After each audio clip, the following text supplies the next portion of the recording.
আসসালামু আলাইকুম।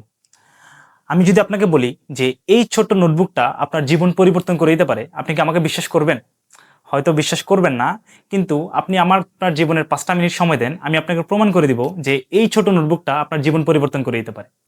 এখন কিভাবে পরিবর্তন করে দিবে সেটা বোঝার আগে আপনাকে বুঝতে হবে যে এই জিনিসটার কাজটাই আসলে কি? চলুন আগে দেখে আসি এই জিনিসটার কাজটা আসলে কি? এটা আসলে কিছুই না। এটা হচ্ছে সামান্য টু ডু লিস্ট।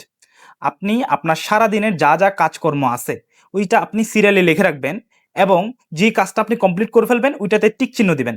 দেখেন, এখানে উপরে ১ম এ বার লেখা, তারপর তারিখ লেখা। তারপর আমি দিনের শুরুতে যা কাজ করব, ওগুলো লিখে রাখছি এবং যেগুলো করতে পারছি, এগুলো টিক চিহ্ন দিছি এবং যেগুলো করতে পারি নাই, সেগুলো ক্রস চিহ্ন দিছি। আসলে জিনিসটা একটা হিসেবে একটা খেলা হিসেবে নিতে হবে। যেমন দেখেন, আমি যেটা টিক চিহ্ন দিতে পারছি, জিনিসটা আমার আপনার ভালো লাগা কাজ করে। আর যেটা করতে পারে নাই, এটা নিয়ে একটা রিগ্রেট ফিল হয় যে আফসোস হয় এটা আমি কেন করতে পারি নাই এবং পরের দিন জিনিসটা আমি অবশ্যই রাখছি। এই যে জিনিসটা করতে পারি নাই, এটা আমি পরের দিন অবশ্যই রাখছি। এবং এটা করার ফলে আমার ডেইলি টাস্ক গুলা আগে থেকে অনেক বেটার হয়ে গেছে এবং আমি আমার টাইম ম্যানেজ করে, যেটা আমি সাধারণত ভুলে যেতাম, এমন কাজ যেটা আমি সাধারণত করতে ভুলে যেতাম, এটা থাকার কারণে আমার জন্য এটা কাজটা করা অনেক সহজ হইছে এবং আমি খুবই গুছাইয়া এই জিনিসটা করতে পারি।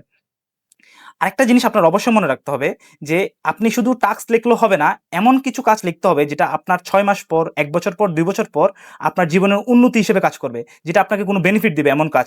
যেমন ধরুন, আমি একটা এক্সাম্পল হিসেবে বলি, আমার যেহেতু বাইরে হায়ার স্টাডি করার ইচ্ছা আছে, সেক্ষেত্রে দেখেন আমি প্রতিদিন ইংলিশ ২০ মিনিট প্রতিদিন রাখি, রিসার্চ পেপার নিয়ে টুকটাক পড়াশোনা করি এবং ডাটা সায়েন্সের কোনো না কোনো মডিউল আমি রাখি, যেটা আমার বাইরে যেতে কাজ করবে। সেক্ষেত্রে দেখেন আমি কিন্তু আসলে এই জিনিসটা আসলে কনসিস্টেন্সির ব্যাপার যে আপনি প্রতিদিন করতে পারতেছেন কিনা। ১ম বোরিং আমারও লাগতো, ধৈর্য আমারও চলে যেত। এমনও হইতো যে ১০ টা টাস্ক লিখলে তার মধ্যে ৫ টাই করতে পারতাম না। কিন্তু আস্তে এটা আমার অভ্যাসে পরিণত হয়েছে। আপনিও চেষ্টা করেন, ইনশাআল্লাহ এই জিনিসটা আপনারও অভ্যাসে পরিণত হয়ে যাবে। এবং একটা জিনিস চিন্তা করেন, কোনো একটা টাস্কের উপর যদি আপনি ২০ মিনিট দিতে পারেন টানা, চিন্তা করেন ১ বছর পর, ৬ মাস পর এটা কতটা টাইম হয়। আপনি যদি ডেইলি ২০ মিনিট করে দিতে পারেন, ইনশাআল্লাহ আমার বিশ্বাস আপনি ওই জিনিসটার উপর অবশ্যই পারফেকশন বা ভালো একটা স্কিল অ্যাচিভ করতে পারবেন। এবং আসলে আপনার শুধু পড়ালেখার উপর সময় দিতে পারবেন এরকম না। যদি আপনি চাকরিজীবী হয়ে থাকেন, কোনো জব করে থাকেন বা কোনো ব্যবসায়ী হয়ে থাকেন, সেক্ষেত্রে আপনি ব্যবসা রিলেটেড বা আপনার চাকরি রিলেটেড কি স্কিল শিখা যায়, ওই জিনিসটা বের করে ওটার উপর নতুন সময় দিতে হবে ২০ মিনিট করে বা ৩০ মিনিট যাতেও আপনি দিতে পারেন। আসলে স্কিলটা হইতে পারে যে আপনি কোনো একটা ভাষা শিখতে পারেন, কম্পিউটারে কোনো কিছু একটা শিখতে পারেন, হিসাব-নিকাশের কাজ শিখতে পারেন, অ্যাকাউন্টিং এ কিছু করতে পারেন, তারপর আপনি মার্কেটিং এর কিছু শিখতে পারেন। যেটা ইচ্ছা আপনার ওয়ার্ক রিলেটেড, আপনি যেটা ইচ্ছা সেটাই শিখতে পারেন।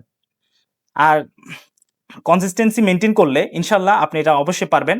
আমি যেহেতু চেষ্টা করতেছি, আপনিও চেষ্টা করুন। ইনশাআল্লাহ আল্লাহর রহমতে আপনার জীবন পরিবর্তন হবে। আসসালামু আলাইকুম।